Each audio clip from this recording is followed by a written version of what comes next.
Hello दोस्तों, आज इस वीडियो में हम देखेंगे फास्ट स्टार्ट के बारे में डिटेल में। हम पहले देखेंगे फास्ट स्टार्ट क्या है, फास्ट स्टार्ट क्यों दिया जाता है और फास्ट स्टार्ट कौन देता है। तो हम पहले देखेंगे फास्ट स्टार्ट क्या है। देखिए, फास्ट स्टार्ट एक प्राइमरी ट्रीटमेंट है। एक मानिए कि कोई पर्सन इंजरी हुआ, कोई पर्सन इंजरी हुआ। इंजरी होने के बाद हमारा क्या क्या करना है। हमें इंजरी होने के बाद हमें हॉस्पिटल लेना है। जो पर्सन इंजरी हुआ है उसको हमें हॉस्पिटल लेना है। लेकिन इंजरी स्पॉट और हॉस्पिटल के बीच में कुछ डिस्टेंस होता है। इंजरी स्पॉट और हॉस्पिटल के बीच में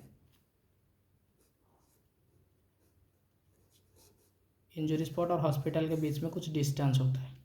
तो क्या किया जाता है ना, इंजरी होने जहाँ इंजरी होगा वहाँ या वो उसका आसपास में हम उस पर्सन को कुछ प्राइमरी ट्रीटमेंट देते हैं, जो कि हेल्प करता है सर्वाइविंग, वो पेशेंट सर्वाइव करता है हॉस्पिटल जाने के लिए।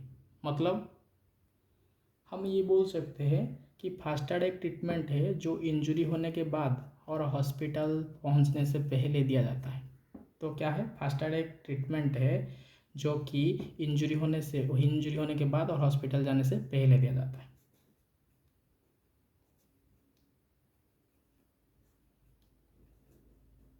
ठीक है, ये फास्ट एड है। जहाँ पर्सन इंजरी हुआ उसी जगह उस पर्सन को फास्ट एड जो प्राइमरी ट्रीटमेंट होता है उसको दिया जाता है और फिर उसको भेजा जाता है हॉस्पिटल। फिर हॉस्पिटल में वो ट्रीटमेंट होता है। ठीक है, तो फास्ट एड एक प्राइमरी ट्रीटमेंट है। तो हम देखेंगे फास्ट एड क्या है ना। First add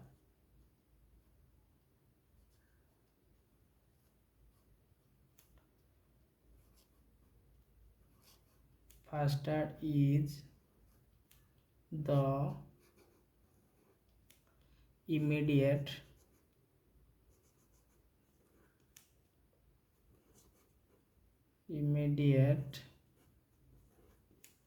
initial care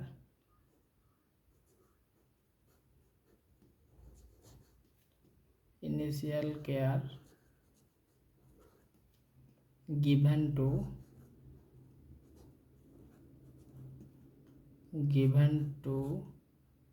a person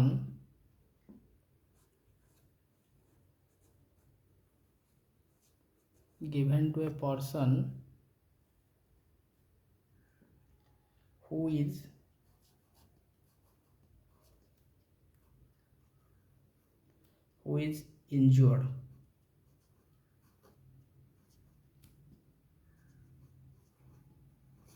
injured or suddenly ill।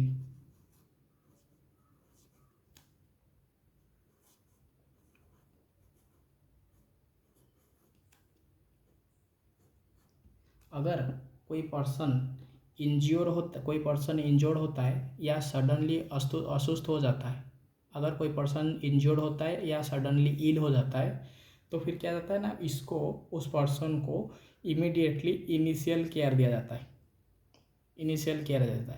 जिसको बोलते हैं फास्ट एड। ठीक है, तो first aid is the immediate initial care given to the person who is injured or suddenly ill until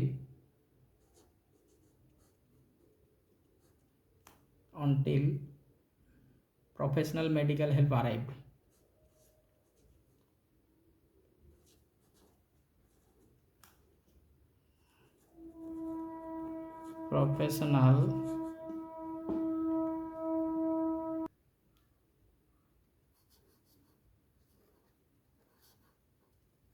professional medical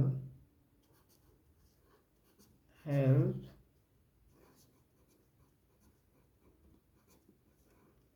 arrives। ठीक है, जब तक कोई मेडिकल हेल्प आपके पास, वो पेशेंट और जो इंजर्ड पर्सन है उसके पास नहीं आया, तब आपको फास्ट एड करना है। ठीक है, तो फास्ट एड क्या है ना, इनिशियल केयर है। आप बोल सकते हैं फास्ट एड एक इमीडिएट लाइफ सेविंग प्रोसीजर है जो इंजर होने के तुरंत बाद दिया जाता है। और ये वो इंसिडेंट के पॉइंट या इंसिडेंट पॉइंट के आसपास ही दिया जाता है। तो हम क्या देखें, हम देखें कि first aid is the immediate initial care given to a person who is injured और suddenly ill until professional medical help arrive. जब तक अगर कोई पर्सन इंज्योर या मेडिकल सडनली इल हुआ, उसके उससे अगर आप जब तक मतलब एक पर्सन इंज्योर हुआ, जब तक उसके पास मेडिकल हेल्प नहीं आया है, उससे पहले उसको क्या दिया जाता है ना, इनिशियल ट्रीटमेंट दिया जाता है, इनिशियल केयर दिया जाता है, जिसको फास्ट एड बोलते हैं। और ये फास्ट एड कौन देता है? जो उस पॉइंट में प्रेजेंट होता है, ठीक है, whoever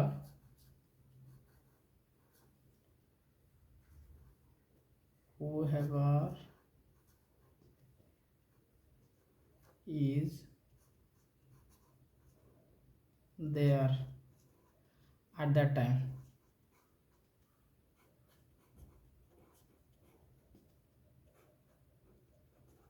वो जिस पॉइंट में इंसिडेंट होता है, एक्सीडेंट होता है, उस पॉइंट में जो वर्कर रहते हैं, अगर हम इंडस्ट्री लेवल का बात करेंगे, एक जगह में बहुत सारा वर्कर काम करते हैं, अगर कोई पर्सन इंज्योर हुआ, बाकी उसके पास में जो वर्कर रहते हैं वो फास्ट एड देते हैं, क्योंकि उस वर्कर को ट्रेनिंग के दौरान वो फास्ट एड प्रोसीजर सिखाया जाता है।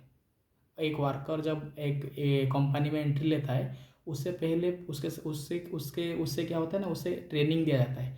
और ये ट्रेनिंग में बताया जाता है कैसे अगर सिचुएशंस, इमरजेंसी सिचुएशन में कैसे एक्शन लेना है, कैसे हैंडल करना है इमरजेंसी सिचुएशन को। तो जो वर्कर होते हैं इंडस्ट्री लेवल में, ट्रेनिंग के दौरान क्या किया जाता है ना, उसको ट्रेनिंग दिया जाता है फास्ट एड के बारे में। फास्ट एड में क्या क्या रहता है, फास्ट एड में हम कैसे ट्रीटमेंट करेंगे, वो सारी चीज़ के बारे में इंफॉर्मेशन दिया जाता है, ठीक है। तो फास्ट एड कौन देता है?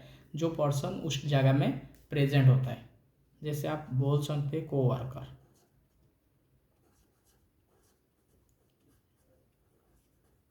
ठीक है। क्योंकि इन लोग को जो वर्कर होता है और वर्कर होता है, वो कंपनी में जब एंट्री लेंगे, एंट्री के टाइम पहले उनको इन से ट्रेनिंग दिया जाता है, और वो ट्रेनिंग में ही फास्ट एड के बारे में बताया जाता है। अभी देखेंगे जो फास्ट एड का 3 ठो एम है, 3 एम है। फास्ट एड का क्या है ना, 3 ठो एम है, 3 aims of first aid.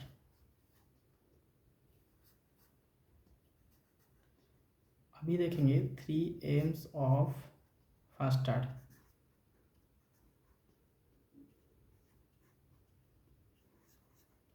First aid का ना 3 ठो एम होता है। पहला एम होता है, फास्ट एड का 3 ठो एम होता है। पहला एम होता है कि आप किस तरह लाइफ को सेव किया जाएगा, ठीक है, प्रिजर्व लाइफ। पहला एम होता है कि लाइफ को कैसे सेव करेंगे, preserve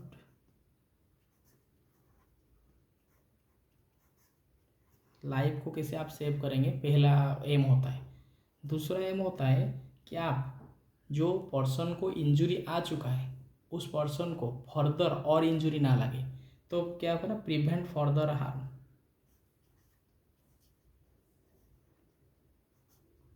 prevent further injury.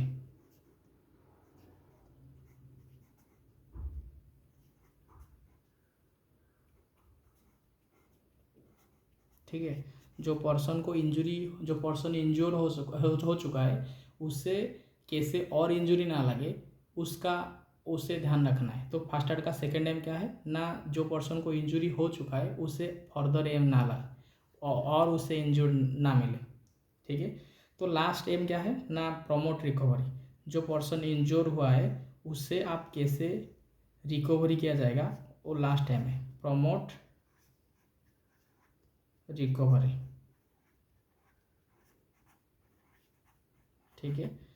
Fast aid का 3 फ्रेम है। पहला चीज़ है आपको वो लाइफ को बचाना है जो इंजर्ड हुआ है, उसके बाद उससे जो इंजर्ड हुआ है उससे और ज़्यादा इंजरी ना आए, उसके लिए ध्यान रखना है। और तीसरा है जो इंजरी पर्सन हुआ है उसका इंजरी को कैसे आप रिकवरी करेंगे, ठीक है। तो ये 3 ठो एम है फास्ट एड का। देखिए हम अभी देखें कि फास्ट एड क्या है और फास्ट स्टार्ट का 3 ठो एम क्या है। अभी देखिए, अगर कोई घटना घटती है तो फिर क्या होता है ना, आपको पैनिक नहीं होना है। अगर कोई कोई घटना घट गई, ये तो किसी को अंदाज़ा नहीं होता है ना। अगर आप इंडस्ट्री में काम करते हो, अगर आपका पास कोई भी घटना घटे तो फिर क्या किया जाएगा ना, पहले आपको पैनिक नहीं होना है। अगर आप पैनिक होंगे तो फिर सिचुएशन और कॉम्प्लिकेटेड हो जाएगा। तो पहला इम्पोर्टेंट चीज़ है कि आपको पैनिक नहीं होना है, ठीक है। अगर कोई घटना घटता है तो फिर आपको पहला चीज़ है क्या है, पैनिक नहीं होना है। नॉट टू गेट पैनिक, ठीक है। पैनिक का मतलब आप टेंशन नहीं, अब अगर नॉर्मल से बोलेंगे तो आपको टेंशन नहीं लेना है, क्योंकि आप जितना टेंशन लेंगे तो फिर ये सिचुएशन और कॉम्प्लिकेटेड हो जाएगा। इसीलिए आपको ना आराम से सिचुएशन को हैंडल करना है, क्योंकि आपको काम एंड क्वाइट, आपको बहुत सारा काम एट ए टाइम करना है। जैसे आप पेशेंट को हैंडल करेंगे, फिर मेडिकल ट्रीटमेंट, मेडिकल असिस्टेंट के लिए कॉल करेंगे आप एम्बुलेंस को, फिर किसी को इन्फॉर्मेशन देंगे, तो फिर क्या है ना, आपको एक साथ बहुत सारा एक्टिविटी करना है, मतलब बहुत सारा अप्रोच लेके आपको करना है। इसीलिए क्या है ना, आपको पैनिक नहीं होना है, ठीक है। तो पहला चीज़ क्या है, कोई भी घटना, अगर कोई भी इंसिडेंट होता है, कोई भी एक्सीडेंट होता है, तो फिर आपको, अगर आप उस पॉइंट, एक्सीडेंट पॉइंट में है, एक्सीडेंट स्पॉट में है, तो फिर आपको पैनिक नहीं होना है। क्योंकि पैनिक इज एक सिचुएशन होता है, एक इमोशन होता है जो कि सिचुएशंस को और कॉम्प्लिकेटेड कर देता है, ठीक है। हम लिख देते हैं, क्योंकि panic is one emotion, panic is one emotions that can make the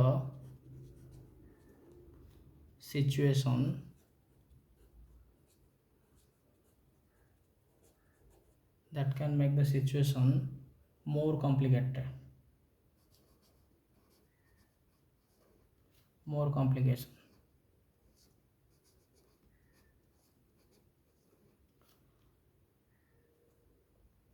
complication, अगर आप पैनिक होंगे तो फिर जो सिचुएशन नहीं, वो और कॉम्प्लिकेशन हो जाएगा, ठीक है। तो इसीलिए आपको क्या करना है, आपको काम एंड कलेक्टिव अप्रोच के साथ आपको काम करना है, ठीक है। Fast starter need, fast starter कौन है, जो फास्ट स्टार्ट करता है या जो इनिशियल ट्रीटमेंट देगा उसको फास्ट स्टार्टर बोलते हैं। तो फास्ट स्टार्टर नीड काम एंड collective approach,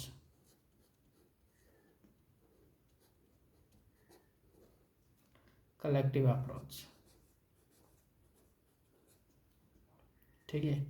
आपको कोई भी सिचुएशंस में, अगर कोई भी एक्सीडेंट होता है, कोई भी ऐसा सिचुएशंस होता है कि किसी को इंजरी होता है, तो फिर आपको पैनिक नहीं होना है, क्योंकि अगर आप पैनिक होंगे तो सिचुएशन और कॉम्प्लिकेटेड हो जाएगा। इसीलिए आपको क्या होगा ना, आपको आराम से काम एंड कलेक्टिव अप्रोच के साथ काम करना है, ठीक है।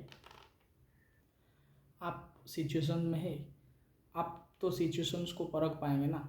तो आप देखेंगे, अगर सिचुएशन डिमांड कर रहा है, तो फिर अगर सिचुएशन मेडिकल असिस्टेंट के लिए डिमांड कर रहा है, तो आप क्विकली कॉल करेंगे मेडिकल हेल्प के लिए। तो फिर क्या है ना, सेकेंड अप्रोच होगा आपका, इम्पोर्टेंस होगा कॉल मेडिकल इमरजेंसी। जब अगर सिचुएशन डिमांड कर रहा है, तो अगर हल्का फुल्का हुआ है तो फिर आप फास्ट स्टार्ट कर दीजिए, आराम से मेडिकल जाइए। तो अगर सिचुएशंस बहुत कॉम्प्लिकेटेड है, इंजरी बहुत ज़्यादा है, तो फिर आप क्या करेंगे ना, फास्ट स्टार्ट मेडिकल इमरजेंसी के लिए कॉल करेंगे, कॉल मेडिकल इमरजेंसी।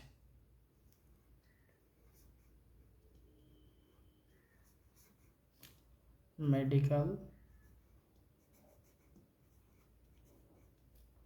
इमरजेंसी, ठीक है। अगर सिचुएशंस डिमांड कर रहा है कि मेडिकल असिस्टेंट चाहिए, तो फिर आप क्या करेंगे ना, तुरंत एम्बुलेंस को या कोई भी मेडिकल फैसिलिटी को एक्सेस करने के लिए आप कॉल करेंगे। ठीक है। नेक्स्ट इम्पोर्टेंट चीज़ है कि आपको इंश्योर करना होगा जिस सराउंडिंग में ये घटना घटा है वो सराउंडिंग, क्या वो इंज्योर पर्सन और आप खुद के लिए क्या सेफ है। अगर सेफ है तो फिर आप वो पर्सन्स को हैंडल करेंगे उस स्पॉट में रह के। अगर वो एरिया सेफ नहीं है, अगर मान लीजिए आप कहीं है, आपका पास में किसी को करंट लगा है, 11 kV का करंट लगा है, क्या आप उसको मदद करने जाएंगे? क्योंकि उस जगह अगर आप मदद करने जाएंगे तो फिर आपको आपका लाइफ से डेंजर में आ जाएगा। इसीलिए अगर सिचुएशंस डिमांड कर रहा है, अगर सराउंडिंग सेफ है तो फिर आप वो इंजोर पर्सन के पास जाइए। अगर सराउंडिंग ऐसा है कि आप इंजोर पर्सन के पास जाना आपके लिए डेंजर है तो फिर आप क्या करेंगे ना, सिचुएशंस को देख के हैंडल करेंगे। ठीक है। सिस्टमेटिक पे अगर लाइन 11 का भी टॉस किया है तो फिर लाइन कट करेंगे, नहीं तो कोई किसी एक लकड़ी और कुछ ये में उसको सेपरेट करने की कोशिश करेंगे। तो आप सिचुएशन को देख के ही प्रॉब्लम टैकल करेंगे। ठीक है। तो क्या करेंगे ना, पहले इंश्योर करेंगे सराउंडिंग को, इंश्योर सराउंडिंग, इंश्योर सराउंडिंग। ठीक है। आपको सराउंडिंग को इंश्योर करना है। अगर कोई भी इंसिडेंट होता है, उस इंसिडेंट के पास आपको जाना है या नहीं, पहले आप सराउंडिंग को इंश्योर करेंगे कि जो सराउंडिंग है, परिवेश है, वो आपके लिए सेफ है या नहीं। अगर कोई पर्सन ऐसा जगह में है, ऐसा रूम में है जहाँ टॉक्सिक गैस भरा हुआ है, तो फिर क्या आप उस जगह पे जाएंगे? आपको नहीं जाना चाहिए। इसीलिए बोल रहा हूँ, अगर सिचुएशंस डिमांड कर रहेगा, सराउंडिंग सेफ है तो फिर आप जा सकते हैं। ठीक है। तो नेक्स्ट इम्पोर्टेंट चीज़ है, अगर मान लीजिए कोई इंजरी हुआ है और वो सराउंडिंग आपके लिए और इंजोर पर्सन के लिए सेफ है, लेकिन जो पर्सन इंजोर हुआ है उसका कोई नेक में अगर कोई नेक में अगर कोई बैकबोन या नेक या हेड, इसमें अगर कोई इंजरी हुआ है तो फिर आपको उस इंजरी पर्सन को उस जगह से दूसरा जगह को लेना नहीं चाहिए। क्योंकि जो पर्सन नेक और हेड इंजरी हुआ है उसको अगर आप एक जगह से दूसरा जगह को लेंगे तो फिर उसका जो हार्म है, उसका जो डिफ़िकल्टी लेवल है वो बढ़ सकता है। ठीक है। तो इम्पोर्टेंट चीज़ है क्या है, do not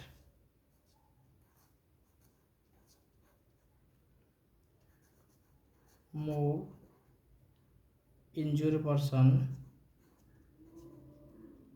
do not move injured person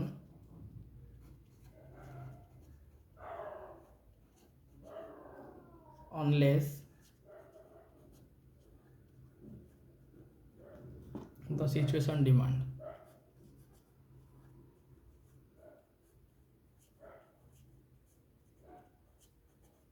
situation demand,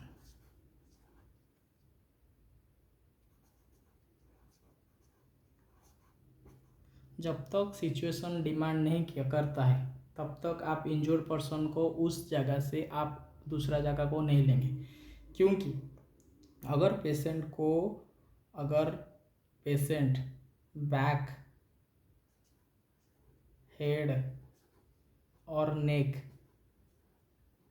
अगर हेड और नेक इंजरी हुआ है, अगर उस पर्सन को अगर एक पर्सन इंजरी पर्सन को हेड या नेक में इंजरी हुआ है, अगर उस पर्सन को आप एक जगह से दूसरा जगह को लेंगे तो फिर उसका जो इंजरी लेवल है वो बढ़ सकता है। इसीलिए जब तक ज़रूरी नहीं है तब तक वो इंजरी पर्सन को एक जगह से दूसरा जगह को ना लीजिए। उसके बाद जो पर्सन इंजरी हुआ है उसको आश्वासन दीजिए कि सिचुएशंस ठीक हो जाएगा, कोई टेंशन ना ले। ठीक है। तो फिर क्या है ना, रिश्योरेंस द विक्टिम,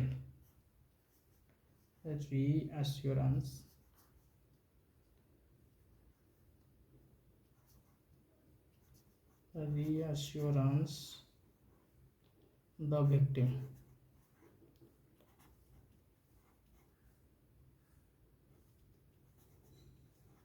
जो पर्सन को इंजरी हुआ है आप उसको बात करके आश्वासन दीजिए कि चीज़ें नॉर्मल हो जाएगा, ठीक हो जाएगा, ठीक है। क्योंकि अगर वो टेंशन में आ जाएगा, वो पैनिक हो जाएगा, तो फिर सिचुएशन और कॉम्प्लिकेटेड हो जाएगा, ठीक है।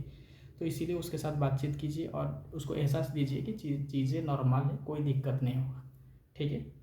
उसके बाद अगर पर्सन जो इंजरी पर्सन है उसको ब्लीडिंग हो रहा है, अगर अगर कोई पर्सन इंजरी है उसको ब्लीडिंग हो रहा है, उसको क्या हुआ है, ब्लीडिंग हो रहा है, तो फिर आपका पहला काम है कि ब्लीडिंग को स्टॉप करेंगे। Stop the bleeding. ब्लीडिंग को कैसे स्टॉप करेंगे ना, ब्लीडिंग के ऊपर प्रेशर अप्लाई करेंगे, ब्लीडिंग के ऊपर प्रेशर अप्लाई करके इंजरी पार्ट में तो ब्लीडिंग को स्टॉप करने की कोशिश करेंगे, ठीक है। If the victim is bleeding,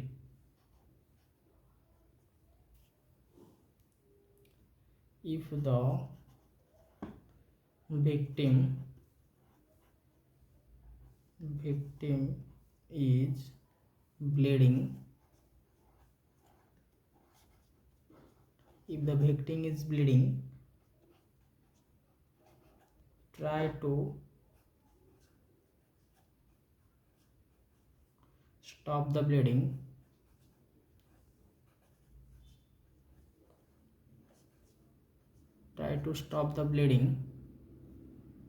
by applying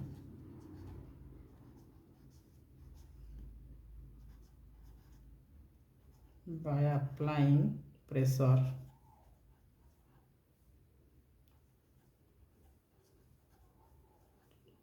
over the injury part, over the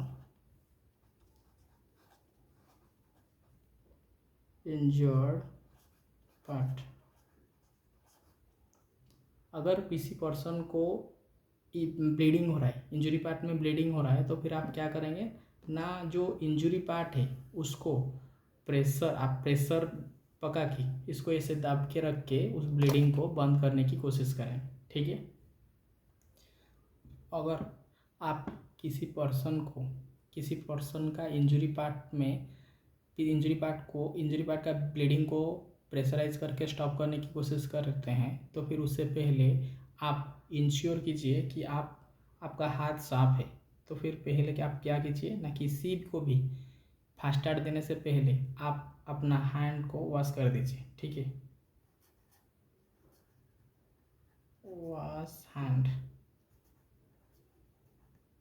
ठीक है। आप क्या कीजिए, आपका हैंड को वॉश कर दीजिए, ठीक है।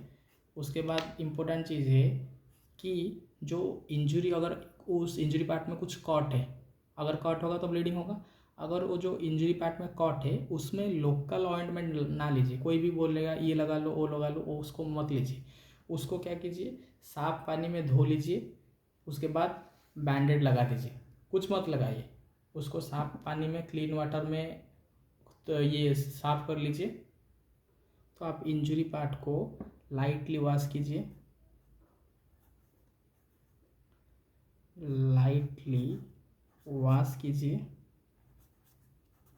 ठीक है। उसके बाद का क्या करेंगे ना, उसके बाद आप बैंडेज करेंगे,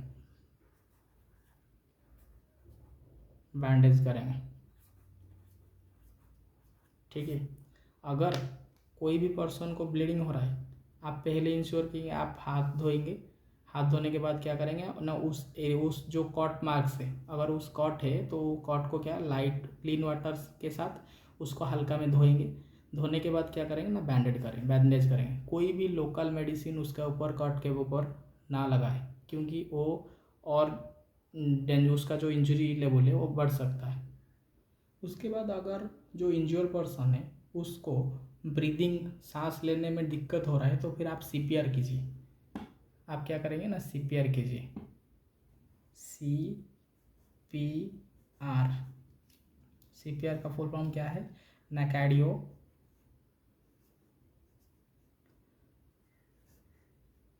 कार्डियो पुल्मोनरी कार्डियोपुल्मोनरी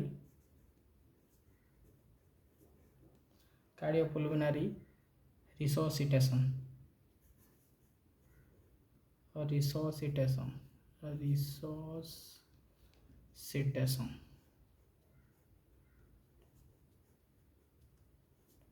ठीक है।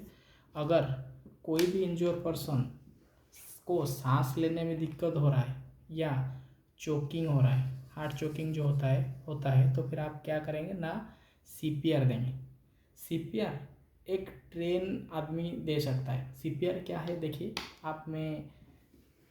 देखिए सीपीआर क्या होता है, आप देखे होंगे जो आदमी, जो लड़का या लड़की पानी में डूब जाते हैं उसको उठा के आके क्या करते हैं ना, ऐसे करके उसका चेस्ट के ऊपर ऐसे ऐसे पंप दबाते हैं, मतलब 1 सेकंड में 2 बार ऐसे करते हैं।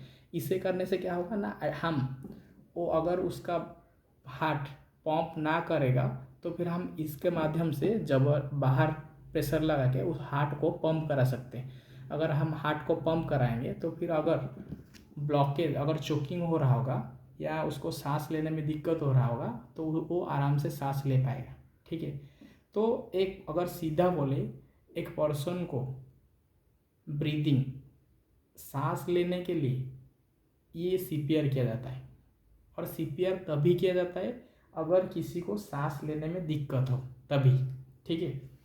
तो सीपीआर का फुल फॉर्म क्या है ना, कार्डियोपुल्मोनरी रिसोसिटेशन। ठीक है। सीपीआर कौन देता है ना, एक ट्रेन पर्सन दे सकता है, क्योंकि जिसको मालूम होता है। क्योंकि अगर आपको ट्रेन पर्सन नहीं है, आप यूट्यूब से देखें सीपीआर कैसे दिया जाता है, अगर आप कोशिश करेंगे, ये हो सकता है उसके ऊपर नेगेटिव इम्पैक्ट आ जाए, वो उसका जो डेंजर लेवल है वो और बढ़ सकता है। इसीलिए ट्रेन पर्सन ही सीपीआर दे सकता है। ठीक है। If one is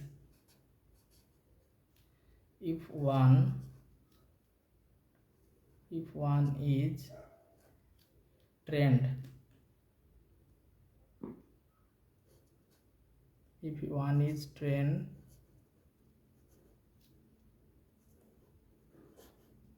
in CPR and the person is suffering from, अगर पर्सन सीपीआर देने में ट्रेंड है तो फिर वो दे सकता है। ठीक है। ये सीपीआर किसको दिया जाता है ना, the person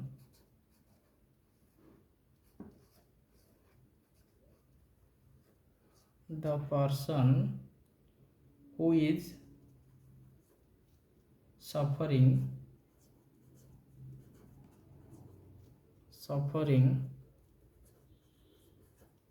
from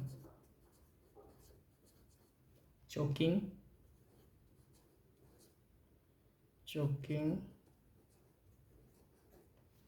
or finds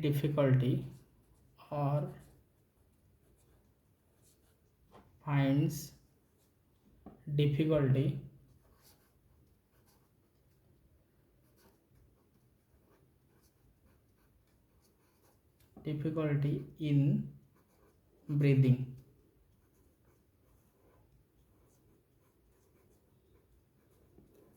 अगर किसी को सांस लेने में दिक्कत हो रहा है, डिफिकल्टी इन ब्रीदिंग, तो उसको इमीडिएटली सीपीआर देना चाहिए।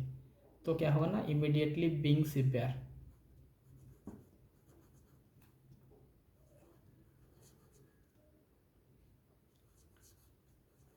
इमीडिएटली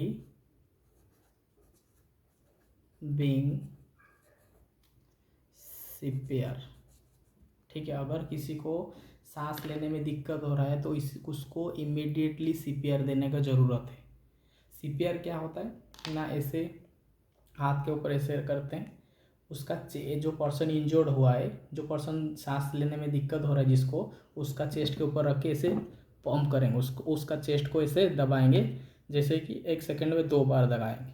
तो ऐसे कंटिन्यूसली दबाएंगे जब तक वो नॉर्मल ना हो जाए या जब तक मेडिकल ट्रीटमेंट उसके पास अवेलेबल ना हो जाए। ठीक है। तो सीपीआर तब तक दिया जाता है अगर पर्सन नॉर्मल हो जाए, नहीं तो अगर वो पर्सन के पास मेडिकल असिस्टेंट ना आ जाए। ठीक है। सीपीआर देने से पहले ना, वो हमारा जो गला होता है जो जॉ होता है, जॉ के नीचे हाथ लगा के देखते हैं कि उसका जो नाड़ी है वो चलता है या नहीं। अगर नाड़ी नहीं चलता है या बहुत कम चलता है तो फिर उस एक जगह में सीपीआर दिया जाता है। अगर नाड़ी ठीक ठाक चलता है तो फिर उसके ऊपर सीपीआर नहीं दिया जाता है। ठीक है, अगर नाड़ी नहीं चलता है तो फिर उसको सीपीआर दिया जाता है और वो क्या जाता है ना, उसका नेक को सीधा किया जाता है, बैकबोन और नेक को सीधा किया जाता है। सीधा करने से क्या होगा ना, उसका जो जीभ है वो ये ब्रीदिंग करने में दिक्कत नहीं करेगा। ठीक है, अभी तो नहीं देखा पाएंगे, सिर्फ बोलने। मैं सोचता हूँ कि मैं आपको समझ में आया होगा सीपीआर के बारे में। अगर आप नहीं समझ पा रहे हैं, अगर आप क्लास कर रहे हैं आईटीआई में, तो आप जाके पूछ सकते हैं वो ट्रेनिंग ऑफिसर को या असिस्टेंट ट्रेनिंग ऑफिसर को कि सीपीआर कैसे दिया जा सकता है। ठीक है, उसके बाद अगर कोई पर्सन को बिना क्वालिफाइड मेडिकल डॉक्टर के बिना डेथ डिक्लेयर नहीं करना चाहिए। तो क्या होगा ना, हमेशा किसी को भी आप देख के ये नहीं बोल सकते ये डेथ कर गया। ठीक है, तो फिर क्या होगा ना, डिक्लेयरिंग ये 6 पॉइंट होगा, ये 7 पॉइंट होगा। Declaring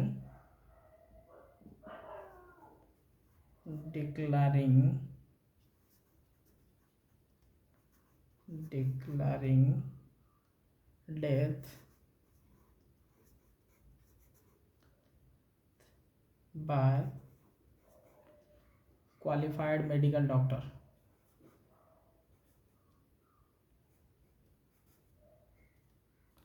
qualified medical doctor.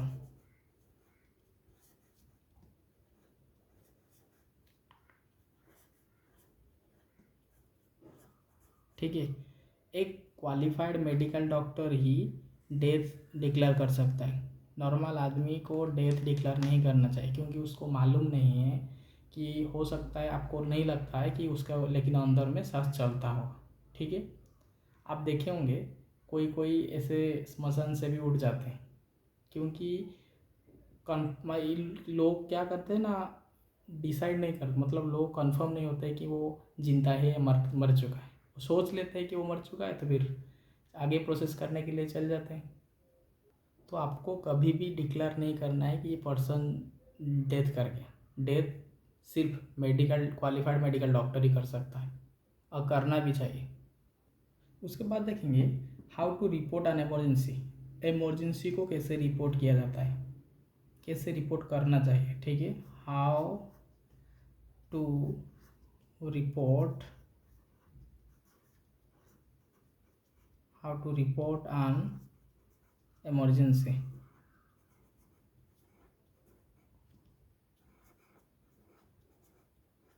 आपको इमरजेंसी में कैसे रिपोर्ट करना चाहिए और रिपोर्ट किस तरह किया जाता है। ठीक है, तो पहला चीज़ है कि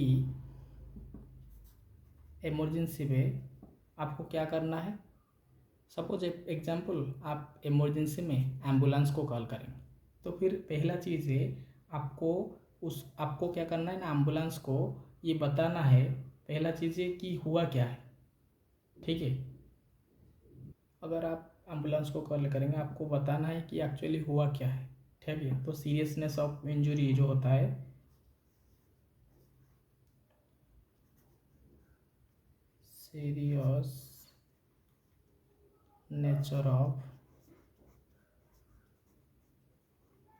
सीरियस नेचर ऑफ इंजरी आपको बताना है कि क्या हुआ है। अगर आप एम्बुलेंस को कॉल करते हैं तो फिर आपको बताना होगा कि क्या हुआ है। उसके बाद इम्पोर्टेंट है कि आपको लोकेशन देना है, रिपोर्ट योर लोकेशन।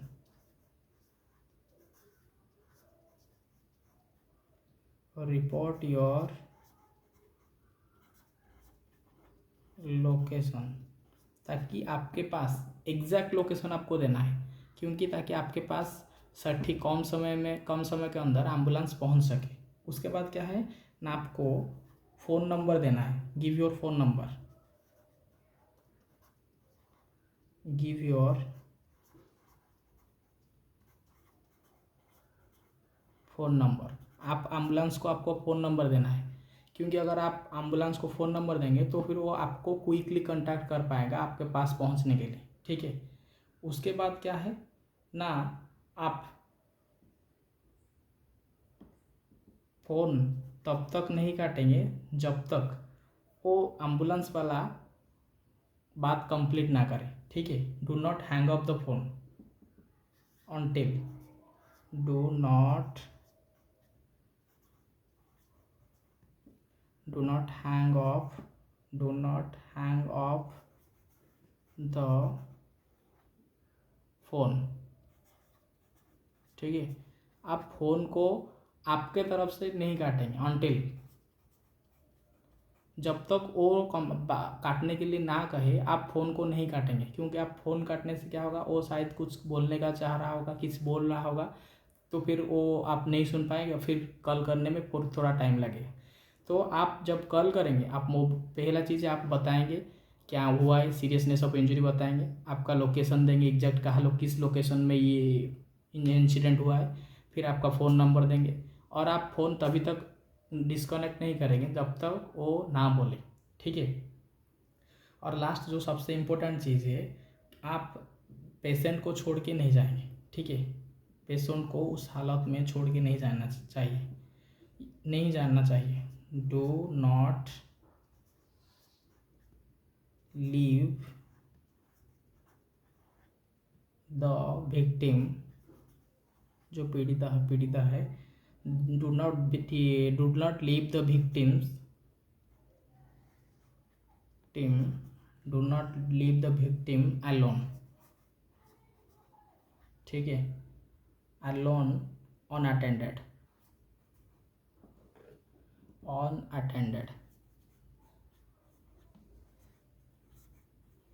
ठीक है। आप जो पर्सन इंजरी हुआ है आप उसको छोड़ के नहीं जाना चाहिए, ठीक है। ये था कि आप कैसे रिपोर्ट करेंगे। अगर आप किसी इमरजेंसी सिचुएशन में एम्बुलेंस को बोलते हैं तो फिर आप बताएंगे क्या हुआ है, इंजरी का लेवल क्या है, नेचर ऑफ इंजरी क्या है, उसके बाद बताएंगे एग्जैक्ट लोकेशन आपका, उसके बाद आपका फ़ोन नंबर देंगे। आप फ़ोन तब तक नहीं काटेंगे जब तक वो बात कंप्लीट नहीं हुआ है या वो ना बोले। उसके बाद आप वो पेशेंट जो विक्टिम है, जो इंजरी पर्सन है, उसको आप छोड़ के नहीं जाएंगे। देखिए ये क्वेश्चन एग्जाम में आता है, आप देखेंगे ABC of fast art, remember ABC of fast art, fast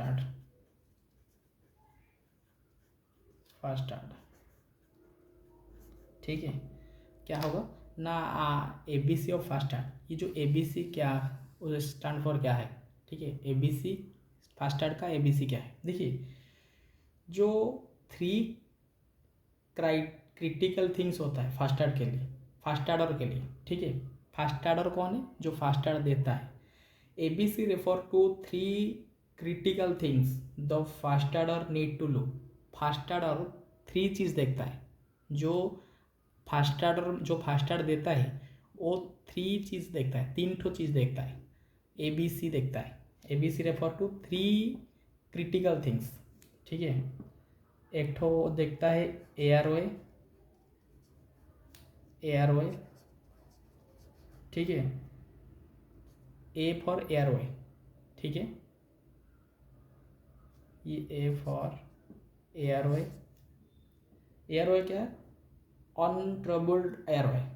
आपको फील करना है कि जो पर्सन इंजर्ड हुआ है उसका सांस ठीक से चल रहा है या नहीं, या वो ठीक ठाक एनवायरनमेंट में है या नहीं। कोई पर्सन अगर एक्सीडेंट हो जाए उसका चारों तरफ से घेर के ना रहना चाहिए, क्योंकि उसको अगर चारों तरफ से घेर के रहेंगे तो फिर उसको ऑक्सीजन ठीक से नहीं मिलेगा। इसीलिए आपको जो फास्ट आर्डर है उसको इंश्योर करना है ये 3 ठो चीज़।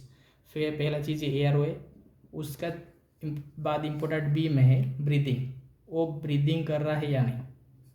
पहले उसके लिए एटमॉस्फेयर, उसके लिए एनवायरनमेंट शार्प होना चाहिए कि वो आसानी से ब्रीदिंग कर पाए। उसके बाद इंश्योर करना है वो ब्रीदिंग ठीक से कर पा रहा है या नहीं। ब्रीदिंग, ठीक है। ब्रीदिंग क्या है, इज वो सांस ले पा रही है नहीं। और तीसरा चीज़ है सी, इसको बोलते हैं circulation. Circulation does the person show the pulses at major pulses point. ठीक है, आपको इंश्योर करना है उसका जो ब्लड सर्कुलेशन, ऐसे ऐसे नाड़ी इधर के हाथ लगा के जो चेक करते हैं ना, आपको देखना है कि पल्स ठीक है ना नहीं। ठीक है, तो फास्टाडर का 3 ठो क्रिटिकल थिंग्स होता है। तीन ठो चीज़ को वो देखता है, ध्यान में देता है। पहला चीज़ है A for airway. ABC stand for, देखिए, A for airway, B for breathing और सी फॉर सर्कुलेशन। ये एग्जाम में आता है। जो ABC ऑफ फास्टार्ड, बी स्टैंड फॉर लिखा ले क्वेश्चन आता है, बी स्टैंड फॉर क्या होता है। ठीक है, तो आपको बोलना है B for breathing, A for airway और सी फॉर सर्कुलेशंस। तो आज के लिए इतना ही। हम देखें ABC ऑफ फास्टार्ड, उसके बाद देखें कैसे आप इमरजेंसी को रिपोर्ट करेंगे। उसके बाद देखें कार्डियोपुल्मोनरी रिसोसिएशन क्या है, CPR कैसा देते हैं क्या है। उसके बाद देखिए ब्लीडिंग होता मतलब पेशेंट को कैसे अटेंड किया जाता है। पैनिक नहीं होना है। मैं अगर डिपेंड करता है सिचुएशन तो मेडिकल असिस्टेंट के लिए कॉल करना है, एम्बुलेंस को या डॉक्टर को। फिर इंश्योर करना है सराउंडिंग के लिए कि जो इंजर पर्सन है और जो फास्टार्डर है उसके लिए सेफ़ है या नहीं। उसके बाद जो विक्टिम है उसको आश्वासन देना चाहिए। उसके बाद अगर ब्लीडिंग हो रहा है तो फिर उसको ब्लीडिंग पार्ट में प्रेशर करके उसको बंद करने की कोशिश करना चाहिए। ठीक है, उसके बाद हम उससे पहले देखे थे हम 3 AM क्या है फास्टार्ड का 3 ठो एम था। उसके बाद देखे फास्टार्ड क्या है। ठीक है, तो आज के लिए इतना ही, धन्यवाद।